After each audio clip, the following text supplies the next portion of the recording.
Ah, vous êtes déjà là. Bonjour, jeudi dernier, j'étais à la conf de Gemway au Ritz. Gemway est une petite société de gestion spécialisée dans les marchés émergents. Elle a été créée en 2012 par Bruno Vanier et Michel Audban. Bruno Vanier était auparavant chez Edram. C'est un très bon gérant qui a fini par se mettre à son compte et ça marche. Gemway a d'abord été incubé par la financière de l'Échiquier, qui en détient toujours 10%, et vole maintenant de ses propres ailes. Ils viennent de s'installer rue de la Paix. Ils ont juste un fonds qui s'appelle Gem Equity, qui marche très bien.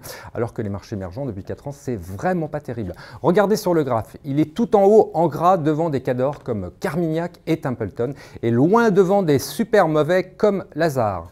Le point fort de Bruno Vanier, c'est aussi son franc-parler. Quelques exemples. Pourquoi les marchés émergents sont aussi volatiles? Alors là, le consensus vous dira souvent que c'est à cause des Américains et de la Fed, ou encore de la baisse du pétrole. Que nenni! C'est avant tout à cause des flux. Lorsque les grands fonds anglo-saxons se retirent, comme en 2014, il y a quand même plus de 150 milliards qui sont sortis des pays émergents, eh bien le thème a plongé. Depuis le Brexit, il y a près de 50 milliards qui sont revenus sur les pays émergents. Et bien là, ça monte. Alors que les 50 milliards, il faut bien le préciser, ils ont d'abord été sur la dette émergente et non pas sur les actions.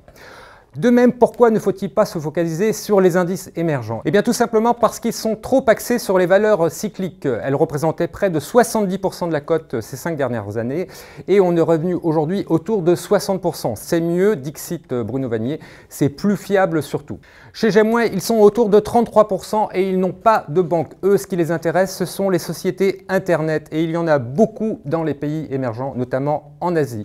Ils ont entre autres du Tencent. Tencent, c'est le numéro 1 mondial des jeux vidéo. C'est un Chinois et il gagne aujourd'hui plus d'argent dans les jeux en ligne que Nintendo.